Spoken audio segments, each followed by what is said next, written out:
আমার নবী মা আয়েশা সিদ্দিকার কোলে রান মুবারকে, অনেক বড় ভাগ্যবতী মহিলা আমাদের আম্মি জান, যার রান মুবারকে কোলে আমার নবীর সির মুবারক রাখলেন।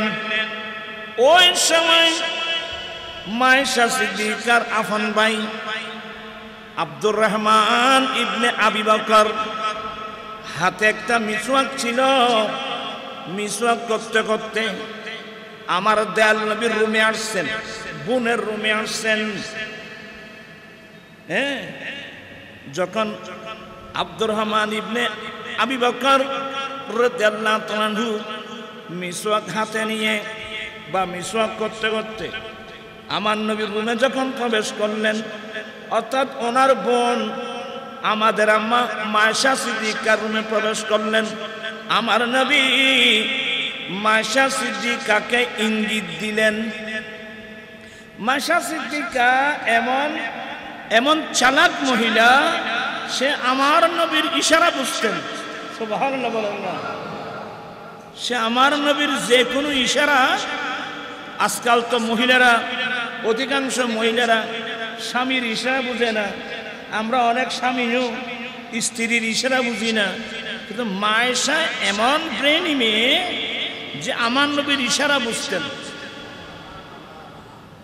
তা আমার নবী বলছেন, মা আয়েশা বলছেন, যখন ইঙ্গিত দিলেন ইয়া রাসূলুল্লাহ কি মিসওয়াক চাচ্ছেন, আমার নবী ইঙ্গিত দিলেন হ্যাঁ।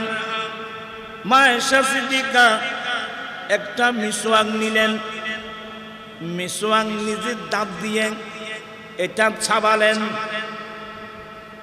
নিজের দাঁত দিয়ে চাবিয়ে ওই মিসওয়াকটা আমার নবীর হাতে দিলেন।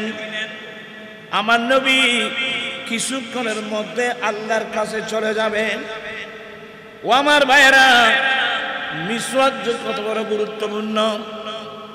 মা আয়েশা সিদ্দিকা চাবিয়ে যখন নবীর হাতে মিসওয়াক দিল, আমার দয়াল নবী আস্তে আস্তে মিসওয়াক করছেন, শুয়ে আস্তে আস্তে মিসওয়াক করছেন। তার কি মানে, আমি তো কিছুক্ষণের মধ্যে আল্লাহর কাছে যাব, যাওয়ার আগে একটু মিসওয়াক করে নি।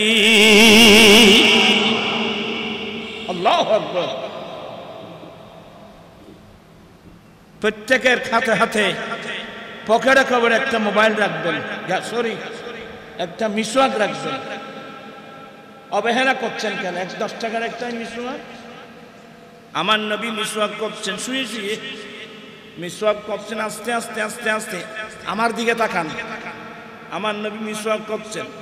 মিসওয়াক করতে করতে করতে করতে এবার আমার নবী হাত মুবারক মিসওয়াক সহ এইভাবে এইভাবে মাটির সাথে লেগে গেল। মা আয়েশার রুমে মাটির সাথে লেগে গেল। আমার নবীর জবান থেকে একটা শব্দ বের হলো, ফির রাফিকিল আলা, সবচেয়ে বড় বন্ধু, মানে আমি আল্লাহর কাছে যাচ্ছি। এই কথা বলা মাত্রই আমার নবী দুনিয়া থেকে ইন্তিকাল করলেন। ইন্না লিল্লাহি ওয়া ইন্না ইলাইহি রাজিউন। রাসূল দুনিয়া থেকে যাচ্ছেন, এই মুহূর্তের মধ্যে কি করে গেলেন? না মাত্র কথা নবী তো লেগে না, মিসওয়াক করে গেলেন। সবসময় মিসওয়াক, মালিকি মাযহাবের মধ্যে এরা মিসওয়াক পকেটে থাকে। যখন মসজিদের মধ্যে ইকামত দেওয়া হয়, তখন প্রত্যেকে দেখবেন যে পকেট থেকে মিসওয়াক বের করে এবার মিসওয়াক করে আবার পকেটে রেখে আল্লাহু আকবার করে নামাজের নিয়ত করে বলে মালিকি মাযহাবের মানুষ। মিসওয়াক কিন্তু অত্যন্ত গুরুত্বপূর্ণ।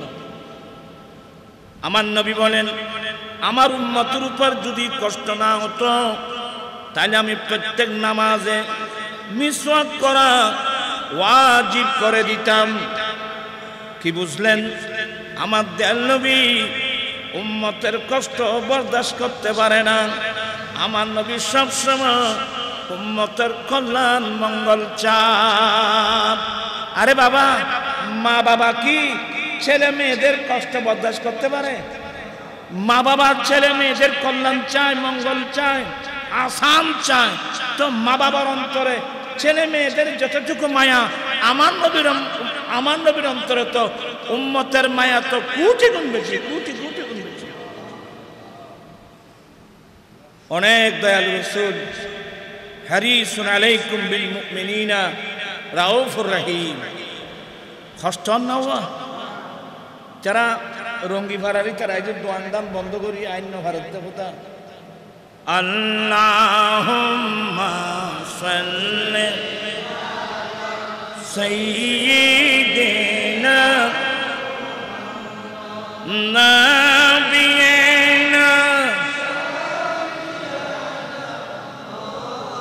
মাওলানা। আমি তো অসুস্থ, দেরি হবে না, আল্লাহ মানে আমি আসার সাথে সাথে আমি ছেড়ে দেব। তা আমি আপনাদেরকে বোঝাতে চাচ্ছিলাম আমার দয়াল নবী আমাদের কাছ থেকে আহলে বাইতে রাসূলের ভালোবাসা চেয়েছেন। তা আমরা যদি নবীর পরিবারকে ভালোবাসি, আমরা যদি আহলে বাইতে রাসূলকে ভালোবাসি, লাভটা কিন্তু আমাদের। ওই তার নাম লাভ খার, লাভ আমাদের। হুজুর আমাদের লাভ কি? এবার আমার নবীর একটা হাদিস আপনাদেরকে কষ্ট দেব না, আমি তাড়াতাড়ি পড়ে নি। আল্লাহর নবী বলেন মাসালু আহলে বাইতি কামাসালে সাফিনাতে নূহিন আলাইহিস সালাম ফামান রাকিবাহা নাজা ওয়া মান তাখাল্লাফা আনহা হালাকা। এ আমার সাহাবায়ে তথা এ আমার উম্মত, আমি নবীর আহলে বাইতের পরিবারের উদাহরণ হলো নূহ আলাইহিস সালামের জাহাজ।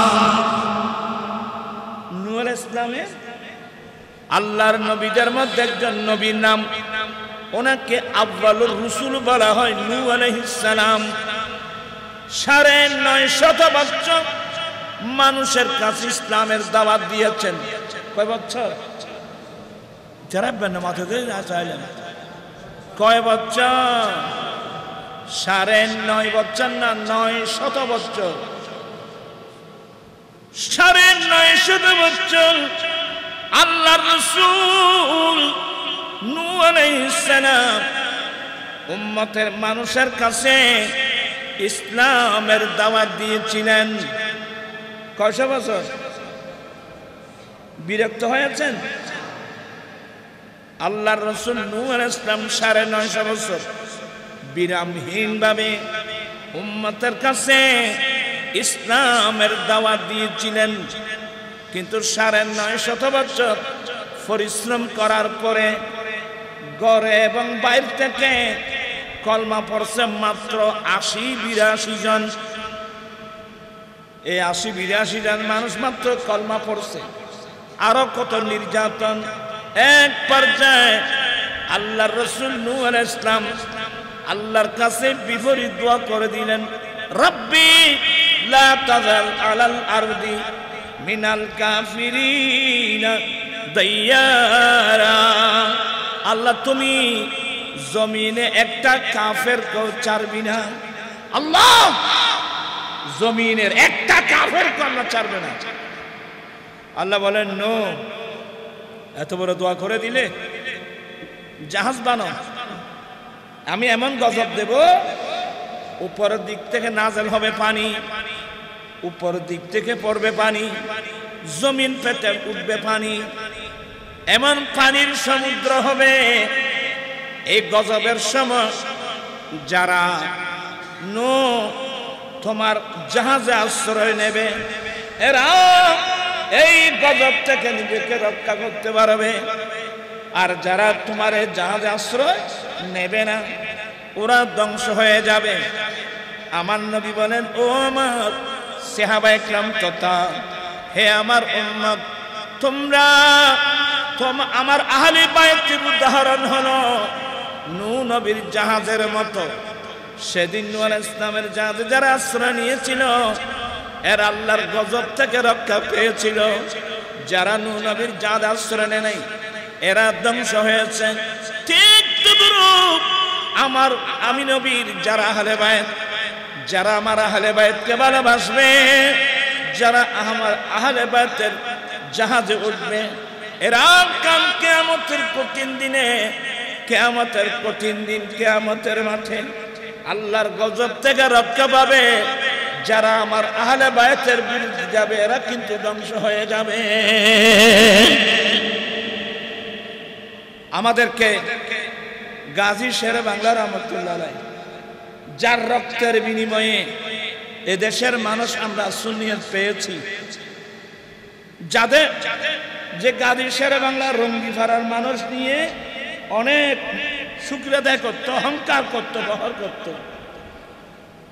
আমরা গাজী শেরে বাংলা রহমতুল্লাহ আলাইহি জুবান থেকেও আজীবন এই মস্তাগুলো বলে আসছেন। আমরা নবীর, আমরা পারাপারের জন্যে, আমরা যে পার হব সেই যোগ্যতাকে আমাদের আছে। মাশাআল্লাহ, আমার ভাই চেয়ারম্যান সাহেব বলছেন এই মসজিদে গাজী শেরে বাংলা রহমতুল্লাহ আলাইহি নামাজ পড়াইছেন এই মসজিদে। আসলে আপনারা ভাগ্যবান মানুষ, এই সুবাদে আহলে বাইতুর রাসূল সম্পর্কে জানছেন। আরেকটা কথা মনে রাখবেন, পৃথিবীতে জমিনে ইসলামের নামে অনেক দল আছে, আছে না? ইসলামে অনেক দল আছে, কিন্তু একমাত্র আহলে সুন্নাত ওয়াল জামাতের অনুসারী যারা, এদের মসজিদ, এদের বাড়ি, এদের মহল্লা, এদের গ্রামে আহলে বাইতুর রাসূল সৌদায় কারবার রাসূলের স্মরণে মাহফিল ও পাড়ায় পাওয়া যাবে। কিন্তু ইসলামের নামে বাকি আরো দল আছে না, ওদের গ্রামে, ওদের পাড়ায়, ওদের মহল্লা, ওদের মাদ্রাসায় আহলে বাইতুর রাসূলের স্মরণে কোনো মাহফিল দেখছেন কেউ? আর কিয়ামতের মাঠেও দেখবেন না। আল্লাহর বড় শুকর, আমাদের নসিব ভালো ছিল গাজী শেরে বাংলা রহমতুল্লাহ আলাইহির মতো, আব্দুল হামিদ সৈয়দ আব্দুল হামিদ বাগদাদী রহমতুল্লাহ আলাইহির মতো, ইমাম আল্লামা হাশমি রহমতুল্লাহ আলাইহির মতো, আল্লামা নাইমি রহমতুল্লাহ আলাইহির মতো জগৎ বাসা বাসা আশিকে রাসূল আলেমদের সোহবত পাওয়ায় আমরা আহলে বাইতের রাসূল পেয়েছি, আহলে বাইতের রাসূলের স্মরণ পেয়েছি।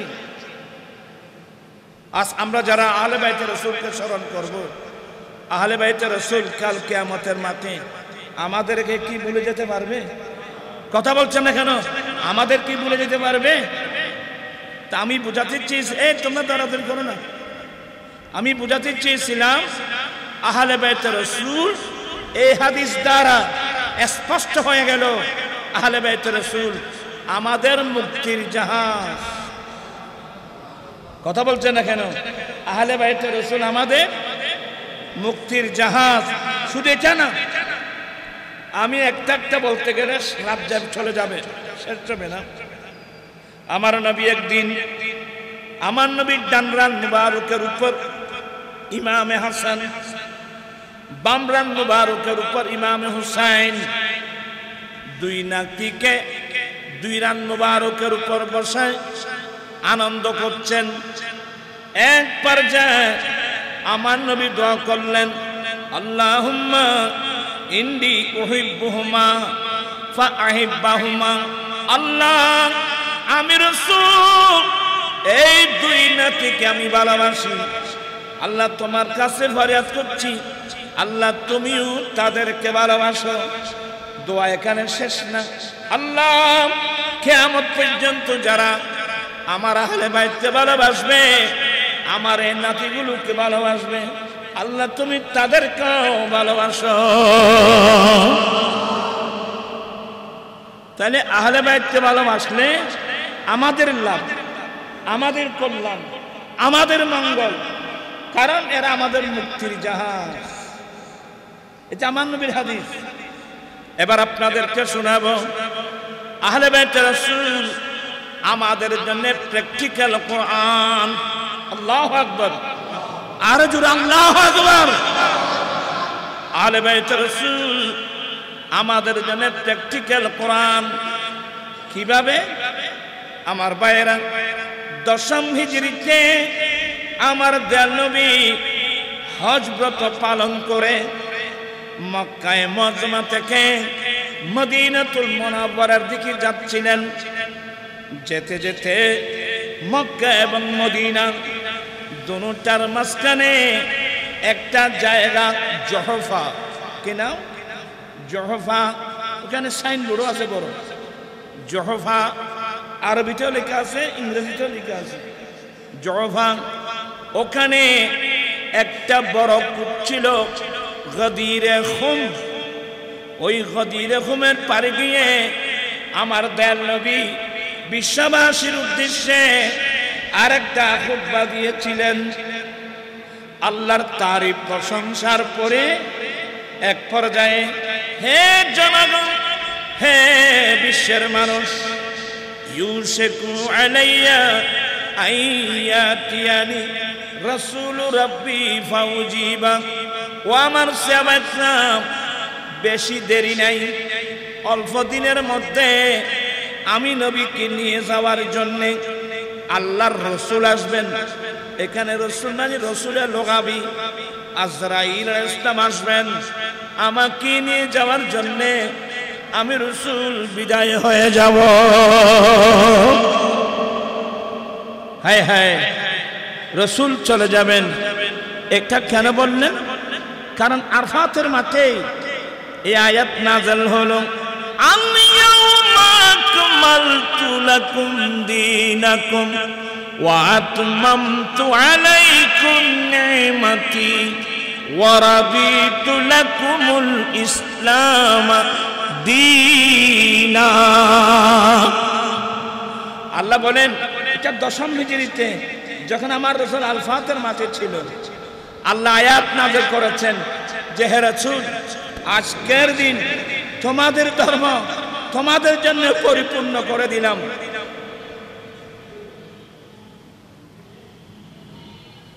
আরা বেগুন আর ওই মেম্বার আসিদে বেগুন আপনি কেটে ফিরে গিয়ে দেয়, ওই যে বেগুন সহ না, বেগুন একটু ফিরে গিয়ে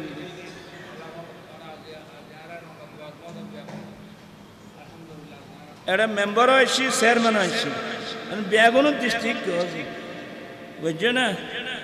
আই দরগত না ভাই, তোরা কিনি আল্লাহুম্মা সাল্লি সাইয়্যিদিনা নাবিয়িনা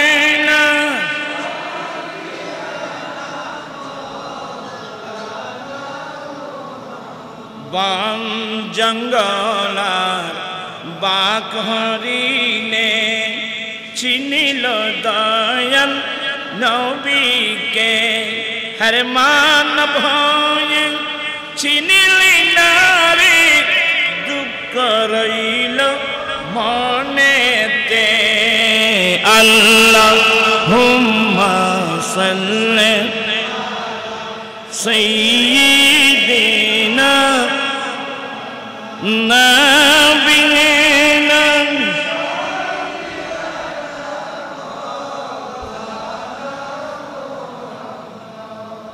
আমি নেদামি সাহেব জন্য তোমার স্বরাষ্ট্র আয় তখন থেকে চলে পারে, আয় অসুস্থ মানুষ, তাড়াতাড়ি আসতো না, স্যার বদল এখন 4 দিন না খড় মাহফিল গিয়ে আবার। হ্যাঁ নাও বুঝি সালাতুল আলাইকুম।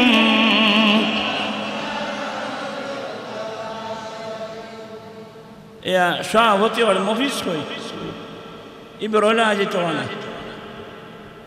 বলতে চাচ্ছিলাম, আরাফাতের মাঠে দশম হিজরিতে ঐতিহাসিকরা যেটাকে বিদায় হজ বলেন, ওখানে নবীর কাছে নাযিল হলো, হে নবী, আজকের দিন তোমাদের ধর্ম তোমাদের উপর পরিপূর্ণ করলাম, আমার নিয়ামতগুলো তোমাদের উপর পরিপূর্ণ করলাম, তোমাদের জন্য দিন হিসাবে ইসলামকে আমি পছন্দ করলাম। সুবহানাল্লাহ বলবেন না?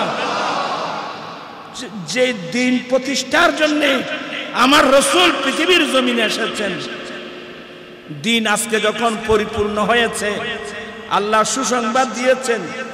অনেক সাহাবা একরাম কেঁদে ফেললেন, কারণ ধর্ম যখন পরিপূর্ণ হয়ে গেল, আল্লাহ তো এখন আমার নবীকে আর রাখবে না, আল্লাহ নবীকে নিয়ে যাবেন।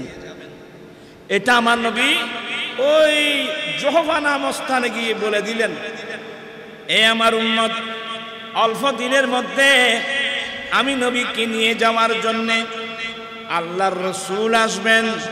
রসুল মানে আবিধানিক রসুল, অর্থাৎ আজরাইল আলাইহিস সালাম আসবেন আমাকে নিয়ে যাওয়ার জন্যে। আমি রসুল চলে যাব। অতএব সাহাবা একরাম সব আশ্চর্য হয়ে গেলেন, চোখ দিয়ে পানি পড়ছে। নবী চলে যাবে, আমরা থাকবো কিভাবে?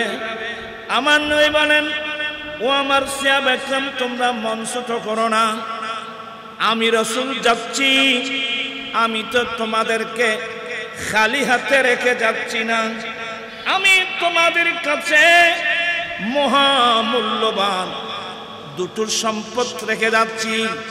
এই দুই সম্পদকে যদি তোমরা আঁকড়িয়ে ধরো, উম্মত, তোমরা কখনো পথভ্রষ্ট হবে না। উম্মত, এই দুই সম্পদকে আঁকড়িয়ে ধরলে তোমরা কখনো পথভ্রষ্ট হবে না। কি কি? আফওয়ালুহুমা কিতাবুল্লাহ তাআলা, দুটো সম্পদের মধ্যে প্রথম নম্বর হলো আল্লাহর কিতাব।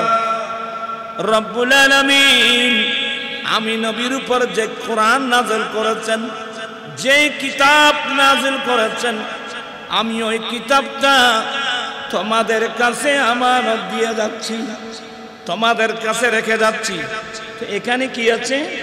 ফীহিল হুদা ওয়ান নূর, এই কিতাবের মধ্যে তোমাদের জন্য হিদায়াত আছে, নূর আছে।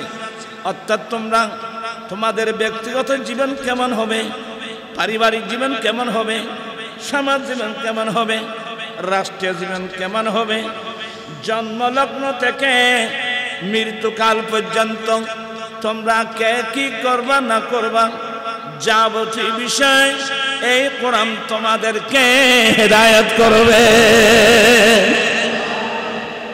এটা তোমাদের গাইড বুক। ফীহিল হুদা, এখানে তোমাদের জন্য হিদায়াত আছে। ওয়ান নূর, এখানে তোমাদের জন্য আছে নূর, আলো। এক নম্বর তিরমিজি শরীফের হাদিস, ওয়াইতিরাতি আহলু বাইতি। দ্বিতীয় নম্বর হলো আমি নবীর আহলে বাইত। এক নম্বর হলো 30 পারা কোরআন মাজিদ, আল্লাহর কিতাব। দ্বিতীয় নম্বর হলো আমি নবীর আহলে বাইত। এই কথা বলার পরে আমার রাসূল 3 বার বললেন, উযাক্কিরুকুমুল্লাহ ফি আহলে বাইতি, উযাক্কিরুকুমুল্লাহ ফি আহলে বাইতি, উযাক্কিরুকুমুল্লাহ ফি আহলে বাইতি।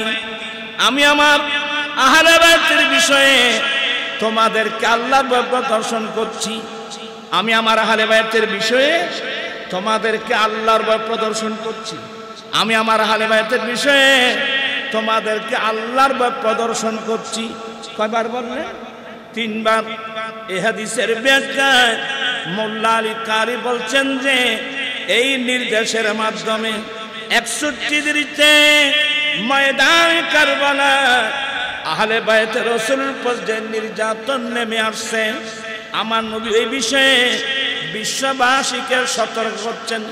আমি আমার আহলে বাইতের বিষয়ে তোমাদেরকে আল্লাহর ভয় প্রদর্শন করছি। তার মানে তোমরা কখনো আমার আহলে বাইতের বিরুদ্ধে অবস্থান করবে না।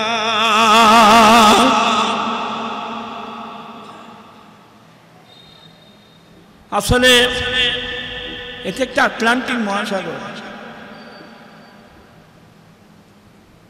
আমার আশ্চর্য লাগে যে হিন্দু নয়, বুদ্ধ নয়, খ্রিস্টান নয়, জুম্মা নয়, চাকমা নয়, মুসলমানের ছেলে হয়ে যে বাহিনীরা আমার নবীর এতগুলো আওলাদের উপর কিভাবে নির্যাতন করতে পারল, এটা মাথা মাথা ঘুরে যায়। আমি গতকালকে ইমাম আহলে সুন্নাত আল্লামা হাশমি রহমতুল্লাহ আলাইহির বাড়িতে এই হাদিসগুলো বর্ণনা করছি। আবু হুরায়রা বলেন, এটা বুখারী শরীফ কিতাবুল ইলমের হাদিস। আবু হুরায়রা বলেন, হাফিজতু মির রাসূলিল্লাহি সাল্লাল্লাহু আলাইহি ওয়াসাল্লাম ভিয়াইন আই জারফাইন। আমি আবু হুরায়রা আমার নবীর দরবারে অবস্থান করে আমি 2 পেয়ালা ইলম শিখছি। কি শিখছে? ইলম। আমি 2 পেয়ালা 2 পাত্র জ্ঞান শিখছি। শরীয়তের ইলম, তরিকতের ইলম, হাকিকতের ইলম, মারফতের ইলম। আমি 2 পেয়ালা 2 জরব আমি ইলম শিখছি। ফাআম্মা আহাদুহুমা, ওই 2 পাত্রের ইলমের মধ্যে থেকে এক পাত্রের ইলমের কথা আমি মানুষের কাছে প্রকাশ করে দিয়েছি। ওয়াইন বাসাসুল আখার ফাকুতিয়া হাযাল বুলুম, দ্বিতীয় পেয়ালার ইলম যেটা আমি নবী থেকে শিখছি, দ্বিতীয় পেয়ালার ইলমের কথা যদি আমি মানুষের কাছে প্রকাশ করতাম, আমার কণ্ঠনালীর উপর দিয়ে তরবারি চলতো। ফতহুল বারি শরহে সহিহুল বুখারী এই হাদিসের 10টা ব্যাখ্যা দিয়েছেন। সেটা কোন জ্ঞান? যে জ্ঞানটা প্রবেশ করলে আবু হুরায়রার কণ্ঠনালী দিয়ে তরবারি চলা হবে, এটা কোন ধরনের জ্ঞান? এই হাদিসের 10টা ব্যাখ্যা। এক ব্যাখ্যা হলো এটা গায়বী ইলম। কি মানে গায়বী ইলম? মানে আমার দেন নবী 61 হিজরিতে ময়দানে কারবালায় আমার নবী এতগুলো আওলাদদেরকে জালেম এজিদিরা শহীদ করে দেবে। সম্পূর্ণ ঘটনা আমার নবী আবু হুরায়রাকে জানিয়ে দিয়েছিলেন। তোরা কথা হতে না, তোমরা কথা বলি না। না, এরা ভালো ছেলে। তুই মাথার টুপি কেন দোষ? আল্লাহুম্মা সাইয়্যিদিনা নাবিয়িনা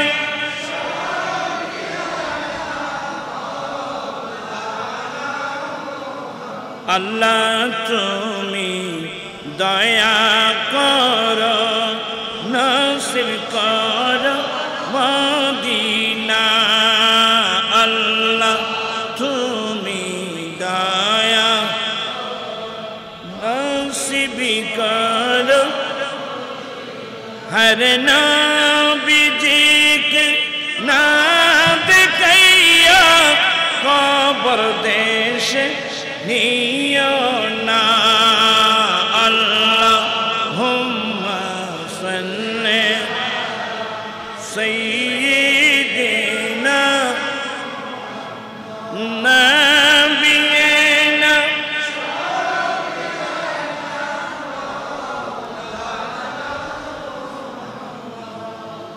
আবু হুরায়রা ওই এটা হাদিসের 10টা ব্যাখ্যা। ওয়াইন বাসাসুল আখার ফাকুতিয়া হাযাল বুলুম, আরেক প্রকার আরেক পেয়ালার ইলমের কথা আমি যদি মানুষের কাছে প্রকাশ করতাম, আমার কণ্ঠনালীর উপর দিয়ে তরবারি চলতো। এখন প্রশ্ন, সেটা কোন জ্ঞান? এটার এক ব্যাখ্যা হলো তরিকতের ইলম এক, কিন্তু মেইন হলো গায়বী ইলম। গায়বী ইলম বলতে 61 হিজরিতে ময়দানে কারবালায় জালেম ইজিদিরা নির্মমভাবে আমার নবীর অনেক আহলে বায়াতকে শহীদ করে দেবে। সমস্ত ঘটনা আমার নবী আবু হুরায়রাকে বলে দিয়েছিলেন। সুবহানাল্লাহ।